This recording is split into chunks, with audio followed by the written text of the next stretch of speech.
ଅଧିକାଂଶ ଲୋକମାନେ ପ୍ରାୟତଃ ଭାବନ୍ତି ଯେ ତେଲଯୁକ୍ତ ଖାଦ୍ୟ ଖାଇବା ଦ୍ୱାରା କିମ୍ବା ଅତ୍ୟଧିକ ମସଲା ଖାଇବା ଦ୍ୱାରା ଗ୍ୟାସ୍ ହୁଏ। ହଁ, ଏହା ସତ୍ୟ ଯେ ଏହା ମଧ୍ୟ ଗ୍ୟାସ୍ ସୃଷ୍ଟି କରିପାରେ, କିନ୍ତୁ ଏହା କେବଳ ଅଧା ସତ୍ୟ। ପେଟରେ ଗ୍ୟାସ୍ ଗଠନର ଆହୁରି ଅନେକ କାରଣ ଅଛି। କଳ୍ପନା କରନ୍ତୁ ଯେ ଆପଣ ଏକ ବୈଠକରେ ଅଛନ୍ତି କିମ୍ବା ପାରିବାରିକ ଏକ ସଭାରେ ବସିଛନ୍ତି ଏବଂ ହଠାତ୍ ଆପଣଙ୍କର ପେଟରେ ଅଦ୍ଭୁତ ଶବ୍ଦ ହେବାକୁ ଆରମ୍ଭ କରେ। ଯଦି ଆପଣ ପାନ୍ ଫୁଟି, ଏସିଲିନ୍ ଏବଂ ଡାଇଜେନ୍ ଭଳି ଗ୍ୟାସ୍ ଔଷଧ ଖାଇ ଥକି ଯାଇଛନ୍ତି, ତେବେ ଆଜି ମୁଁ ଆପଣଙ୍କୁ ଏକ ସରଳ ଏବଂ ଆୟୁର୍ବେଦିକ ଉପଚାର ବିଷୟରେ କହିବି, ଯାହା ଆପଣଙ୍କ ଗ୍ୟାସ୍ ସମସ୍ୟାକୁ ପ୍ରାକୃତିକ ଭାବେ ଦୂର କରିପାରିବ। ଏବଂ ଏହା କେବଳ ଗ୍ୟାସ୍ ନୁହେଁ, ବରଂ ଆପଣଙ୍କର ସମ୍ପୂର୍ଣ୍ଣ ପାଚନ ପ୍ରଣାଳୀକୁ ପୁନର୍ସ୍ଥାପିତ କରିପାରିବେ। ଏହି ଉପଚାର କିଛି ସରଳ ରୋଷେଇ ଘରର ଉତ୍ପାଦନ ସହିତ ତିଆରି କରାଯାଇଛି। ଆପଣ ଏହାକୁ ବହୁତ ସହଜରେ ଏବଂ ମାତ୍ର କିଛି ମିନିଟ୍ ମଧ୍ୟରେ ନିଜେ ତିଆରି କରିପାରିବେ।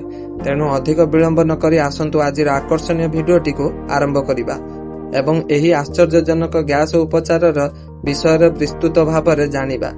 ବନ୍ଧୁଗଣ, ପେଟରେ ଟିକେ ଗ୍ୟାସ୍ ହେବା ସ୍ୱାଭାବିକ, କିନ୍ତୁ ଯଦି ଏହା ଅତ୍ୟଧିକ କିମ୍ବା ବାରମ୍ବାର ହୁଏ, ତେବେ ଏହାର ଅର୍ଥ ହେଉଛି ଆପଣଙ୍କର ପାଚନ ପ୍ରକ୍ରିୟାରେ କିଛି ଅସୁବିଧା ଅଛି। ଗ୍ୟାସ୍ ଅଧିକ ହେବାର ଅନେକ କାରଣ ଥାଇପାରେ।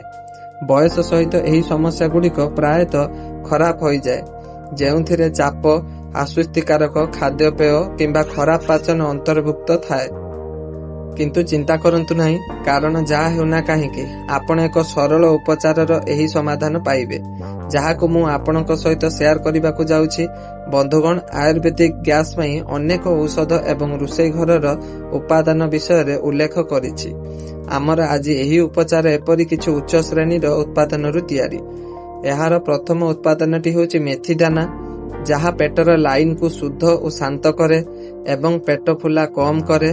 ଦ୍ୱିତୀୟଟି ହେଉଛି ଜିରା, ଯାହା ଆପଣଙ୍କ ପାଚନ ପ୍ରକ୍ରିୟାକୁ ଠିକ୍ କରେ ଏବଂ ଜୀବାଣୁଗୁଡ଼ିକୁ ମୁକ୍ତ କରେ। ତୃତୀୟଟି ହେଉଛି ଧନିଆ ମଞ୍ଜି। ଆପଣଙ୍କୁ ସମ୍ପୂର୍ଣ୍ଣ ଗୋଟା ଧନିଆ ନେବାକୁ ପଡ଼ିବ, ଗୁଣ୍ଡ ଧନିଆ ନୁହଁ, ଯାହା ଏସିଡିଟି ଏବଂ ପେଟ ଜଳିବାରୁ ନିୟନ୍ତ୍ରଣ କରେ। ଏବଂ ତୃତୀୟଟି ହେଉଛି ପାନମହୁରି, ଯାହା ଆୟୁର୍ବେଦିକରେ ସର୍ବୋତ୍ତମ ପ୍ରାକୃତିକ ଗ୍ୟାସର ଉପଶମକାରୀ ଭାବେ ପ୍ରସିଦ୍ଧ। ଏହାର ପ୍ରତିକାର କରିବା ପାଇଁ 1 ଗ୍ଲାସ ପାଣି ନିଅନ୍ତୁ ଏବଂ 1 ଚାମଚ ମେଥି ଦାନା, 1 ଚାମଚ ଜିରା ଏବଂ 1 ଚାମଚ ଧନିଆ ଦାନା ମିଶାନ୍ତୁ। ଆପଣ 2 ଚାମଚ ପାନମହୁରି, ଅର୍ଥାତ୍ ସବୁଥିରୁ 1 ଚାମଚ, କେବଳ 2 ଚାମଚ ପାନମହୁରି ମିଶାନ୍ତୁ। ଏହାପରେ ପାଣିକୁ ଘୋଡ଼ାଇ ରାତି ସାରା ଛାଡ଼ି ଦିଅନ୍ତୁ। ସକାଳେ ଏହି ପାଣିକୁ ଛାଣି ଖାଲି ପେଟରେ ପିଅନ୍ତୁ। ଛଣା ଯାଇଥିବା ଦାନାକୁ ଅନ୍ୟ 1 ଗ୍ଲାସରେ ପାଣିରେ ବୁଡ଼ାଇ ଦିଅନ୍ତୁ। ସନ୍ଧ୍ୟାରେ ଏହି ଦ୍ୱିତୀୟ ଗ୍ଲାସଟିକୁ ଛାଣି ପିଅନ୍ତୁ। ହଁ, ଆପଣ ଏହି ଦାନାଗୁଡ଼ିକୁ 2 ଥର ଭିଜାଇ ବ୍ୟବହାର କରିବାକୁ ପଡ଼ିବ। ଆୟୁର୍ବେଦିକ ବିଶ୍ୱାସ କରେ ଯେ ଏହି ଦାନା କିଛି ଆବଶ୍ୟକ ତେଲ ଏବଂ ଫାଇବର ରହିଛି, ଯାହା ଦ୍ୱିତୀୟ ପର୍ଯ୍ୟାୟରେ ମଧ୍ୟ ବହୁତ ପ୍ରଭାବଶାଳୀ। ସେମାନେ ଭାବନ୍ତି, କିନ୍ତୁ ହଁ, ଦ୍ୱିତୀୟ ଥରର ପ୍ରଭାବ ପ୍ରଥମ ଥର ଅପେକ୍ଷା ଟିକେ କମ୍ ହୋଇପାରେ। ଯଦି ଆପଣଙ୍କର ଗମ୍ଭୀର ଗ୍ୟାସ୍ ସମସ୍ୟା ଅଛି, ତେବେ ଆପଣ ଚାହିଁଲେ ସନ୍ଧ୍ୟା ପାଇଁ ଆଉ ଥରେ ଏହି ଉପଚାରଟିକୁ କରିପାରିବେ। ଆମ ମଧ୍ୟରୁ ଅନେକ ଲୋକ ଏହି ଉପଚାରଟିକୁ ଫୁଟାଇ ଏବଂ କାଢ଼ା ତିଆରି କରି ମଧ୍ୟ ବ୍ୟବହାର କରନ୍ତି। ଆପଣ କାଢ଼ା ତିଆରି କରି ପିଇବା ଉଚିତ କି ପାଣିକୁ ସେହିପରି ପିଇବା ଉଚିତ? ଦେଖନ୍ତୁ, ଏହି ରେସିପିଟିକୁ ଭିଜାଇ ଫୁଟାଇବାକୁ ପଡ଼ିବ। ଉଭୟର ନିଜର ପ୍ଲସ୍ ପଏଣ୍ଟ ଅଛି। ତେଣୁ ଆସନ୍ତୁ ଆମେ ଏହା ମଧ୍ୟ ବୁଝିବା ଉଚିତ ଯେ ଆପଣ ଏହାକୁ କିପରି ପିଇବା ଉଚିତ, ଅର୍ଥାତ୍ ସାଧାରଣ ପାଣି ସହିତ ପିଇବା ଉଚିତ କି ଫୁଟାଇ ପିଇବା ଉଚିତ, କେଉଁ ପଦ୍ଧତି ଭଲ ଏବଂ କାହିଁକି, ଏବଂ ଜାଣିବା ଯେ ଆପଣ ଏହି ଉପଚାରକୁ ଭିଜାଇ ଏହାର ପାଣି ପିଇ କିମ୍ବା କାଢ଼ା ତିଆରି କରି ବ୍ୟବହାର କରିବା ଉଚିତ କି ନାହିଁ। ଏହି ଉପଚାରକୁ ପାଣିରେ ବୁଡ଼ାଇ ପିଇବା ଏକ ମୃଦୁ ପଦ୍ଧତି, ଯାହାଦ୍ୱାରା ଏକ ଉପଚାର ଗୁଡ଼ିକ ଜଳ ଦ୍ରବଣୀୟ ପୁଷ୍ଟିକର ପଦାର୍ଥ ବିନା ଗରମରେ ବାହାର କରାଯାଏ। ଏହାର ସବୁଠାରୁ ବଡ଼ ସୁବିଧା ହେଉଛି ଯେ ଜେଲ୍ ପ୍ରକାରରେ ବନାନ୍ତୁ। ବିଶେଷ କରି ମେଥି ଦାନା ମ୍ୟୁସିଲେଜ୍ ପାଣିରେ ସହଜରେ ଦ୍ରବୀଭୂତ ହୁଏ। ଏହାକୁ ଫୁଟାଇବା ଦ୍ୱାରା ଆମର କ୍ଷତିଗ୍ରସ୍ତ ହୋଇପାରେ। ଏହି ଜେଲ୍ ପେଟ ଭିତରେ ଆପଣଙ୍କର ଏକ ଆବରଣ ସୃଷ୍ଟି କରେ, ଯାହା ଗ୍ୟାସ୍ ଏବଂ ଏସିଡିଟିରୁ ମୁକ୍ତି କରେ।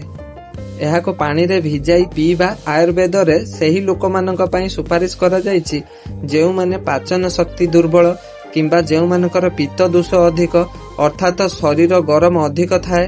ଅନ୍ୟପକ୍ଷରେ ଯଦି ଆପଣ ଏହି ସମସ୍ତ ଜିନିଷକୁ ପାଣିରେ ଫୁଟାନ୍ତି, ତେବେ ଏହାର ଆବଶ୍ୟକ ତେଲ ଏବଂ ସକ୍ରିୟ ଫାଇବର ଗୁଡ଼ିକ ପାଣିରେ ଅଧିକ ନିର୍ଗତ ହୁଏ। ଏବଂ ଏହା ଶକ୍ତିଶାଳୀ ହୁଏ, କିନ୍ତୁ ଏହାର ଏକ ଅସୁବିଧା ମଧ୍ୟ ଅଛି ଏବଂ ଏହି ଅସୁବିଧା ହେଉଛି ଯେ ଫୁଟା ଯାଇଥିବା ପାଣି ତୁଳନାତ୍ମକ ଭାବରେ ଅଧିକ ଗରମ ହୋଇଥାଏ। ଏହାର ଅର୍ଥ ଯଦି କୌଣସି ବ୍ୟକ୍ତିଙ୍କ ଶରୀରରେ ଗରମ ପୂର୍ବରୁ ଅଧିକ ଥାଏ କିମ୍ବା ଏସିଡିଟି ସମସ୍ୟା ଥାଏ, ତେବେ ଏହା ତାଙ୍କ ପାଇଁ ସମସ୍ୟା ସୃଷ୍ଟି କରିପାରେ। ତେଣୁ ମୁଁ ପରାମର୍ଶ ଦେବି ଯେ ଗ୍ରୀଷ୍ମ ଋତୁରେ ଆପଣ ଏହାକୁ ପାଣିରେ ଭିଜାଇ ପରେ ବ୍ୟବହାର କରିବା ଉଚିତ ଏବଂ ଶୀତ ଋତୁରେ ଯଦି ଆପଣ ଚାହାନ୍ତି ତେବେ ଆପଣ ଏହାକୁ ଫୁଟାଇବା ପରେ ମଧ୍ୟ ବ୍ୟବହାର କରିପାରିବେ। ଏବେ ଆସନ୍ତୁ ଆଲୋଚନା କରିବା ଯେ ଆପଣ ଏହି ଉପାୟ କେତେ ସମୟ ବ୍ୟବହାର କରିବା ଉଚିତ। ଯଦି ଆପଣଙ୍କର କେବଳ କିଛି ଦିନ ପାଇଁ ଗ୍ୟାସ୍ ସମସ୍ୟା ଅଛି, ତେବେ ଆପଣଙ୍କୁ ଏହି ପାଣିକୁ 3 ରୁ 4 ଦିନ ବ୍ୟବହାର କରିବାକୁ ପଡ଼ିବ। ତଥାପି ଯଦି ଆପଣ ଏହାକୁ ପ୍ରତିଦିନ କିମ୍ବା କିଛି ସପ୍ତାହ କିମ୍ବା କିଛି ମାସ ପାଇଁ ବ୍ୟବହାର କରିବାକୁ ଚାହୁଁଛନ୍ତି, ତେବେ ଆପଣ ତାହା ମଧ୍ୟ କରିପାରିବେ। ଏହା କରିବା ପ୍ରାୟତଃ ନିରାପଦ। ଯଦି ଆପଣଙ୍କର କୌଣସି ବଡ଼ ସ୍ୱାସ୍ଥ୍ୟ ସମସ୍ୟା ନାହିଁ, ତେବେ ସେହି କ୍ଷେତ୍ରରେ ଆପଣ ଏହାକୁ ସହଜରେ ଦୀର୍ଘ ସମୟ ପାଇଁ ବ୍ୟବହାର କରିପାରିବେ। ପ୍ରକୃତରେ ଅଧିକାଂଶ ଆୟୁର୍ବେଦିକ ବିଶେଷଜ୍ଞ ମଧ୍ୟ ଏହି ଘରୋଇ ଉପଚାରକୁ ନିୟମିତ ଭାବରେ 1 ରୁ 2 ମାସ ପାଇଁ ଗ୍ରହଣ କରିବାକୁ ପରାମର୍ଶ ଦିଅନ୍ତି।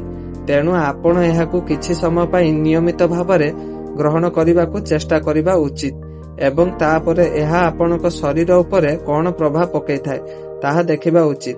ଆଉ ଏକ ଭଲ ଟିପ୍ସ ଯାହା ମୁଁ ଆପଣଙ୍କୁ ଦେବାକୁ ଚାହୁଁଛି ତାହା ହେଉଛି, ଯଦି ଆପଣ ଚାହାନ୍ତି ତେବେ ଆପଣ ସମୟ ସମୟରେ ଏହି ଉପଚାରଟିକୁ ମଧ୍ୟ ନେଇପାରିବେ। ଉଦାହରଣ ସ୍ୱରୂପ ସପ୍ତାହରେ 7 ଦିନ ବ୍ୟବହାର କରିବା ପରିବର୍ତ୍ତେ ଆପଣ ଏହାକୁ 5 ଦିନ କିମ୍ବା 2 ଦିନ ପାଇଁ ବ୍ୟବହାର କରିପାରିବେ।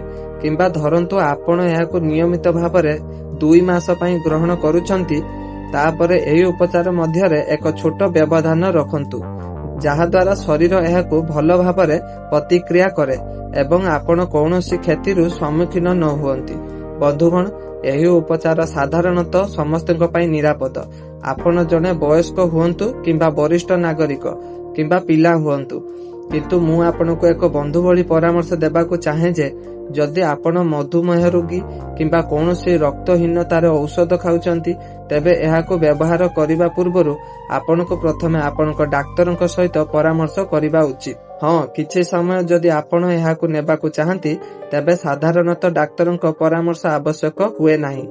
ଆଉ ଏକ ବ୍ୟକ୍ତିଗତ ପରାମର୍ଶ ଦେଉଛି ଯେ ଆପଣ ଗ୍ଲାସରେ ଭିଜା ଯାଇଥିବା ଦାନା ଗୁଡ଼ିକୁ ଫୋପାଡ଼ି ଦେବା ଉଚିତ ନୁହେଁ, ବରଂ ଯଦି ସମ୍ଭବ ହୁଏ ଏବଂ ଆପଣ ଏହାର ସ୍ୱାଦ ଉପରେ ଆପତ୍ତି କରନ୍ତି ନାହିଁ, ତେବେ ଆପଣ ସେଗୁଡ଼ିକୁ ଚୁବାଇ ଖାଇପାରିବେ।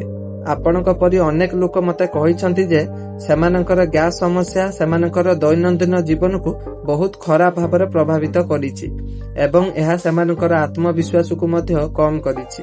ଗ୍ୟାସ୍ ସମସ୍ୟା ଯେତେ ସାଧାରଣ ଶୁଣାଯାଏ ସେତିକି ନୁହେଁ। ଏହା ପ୍ରକୃତରେ ବହୁତ କଷ୍ଟକର ଏବଂ ଯେଉଁମାନେ ପ୍ରତିଦିନ ଏହାର ସମ୍ମୁଖୀନ ହୁଅନ୍ତି ସେମାନେ ହିଁ ଏହାକୁ ବୁଝିପାରିବେ। ତେଣୁ ଏହି ଉପଚାରକୁ ନିୟମିତ ଭାବରେ ଚେଷ୍ଟା କରନ୍ତୁ ଏବଂ ମୋତେ କମେଣ୍ଟ ବକ୍ସରେ କୁହନ୍ତୁ। ଏହା କେବଳ ଆପଣଙ୍କ ପାଚନକୁ ନୁହେଁ, ବରଂ ଆପଣଙ୍କ ସମଗ୍ର ଶରୀରକୁ ପ୍ରଭାବିତ କରିବ। ମୁଁ ଆଶା କରୁଛି ଆପଣଙ୍କୁ ଆଜିର ଭିଡିଓଟି ପସନ୍ଦ ଆସିଥିବ ଏବଂ ଆପଣ ଏଥିରୁ କିଛି ନୂଆ ଶିଖିଥିବେ। ଯଦି ଆପଣଙ୍କୁ ଭିଡିଓଟି ପସନ୍ଦ ଆସିଛି ତେବେ ଦୟାକରି ଏହାକୁ ଲାଇକ୍ କରନ୍ତୁ। ଯଦି ଆପଣ ଆମ ଚ୍ୟାନେଲରେ ନୂଆ ଆସିଛନ୍ତି ତେବେ ସବସ୍କ୍ରାଇବ୍ କରନ୍ତୁ ଏବଂ ଯଦି ଆପଣଙ୍କ ମନରେ କୌଣସି ସନ୍ଦେହ ଅଛି ତେବେ କମେଣ୍ଟରେ ପଚାରନ୍ତୁ। ହସୁଥାଅ, ପ୍ରତିଦିନ କିଛି ନୂଆ ଶିଖୁଥାଅ, ଯାହାଦ୍ୱାରା ଆପଣ ସବୁଦିନ ପାଇଁ ଖୁସି ରହିବେ। ରହିଲି, ଜୟ ଜଗନ୍ନାଥ।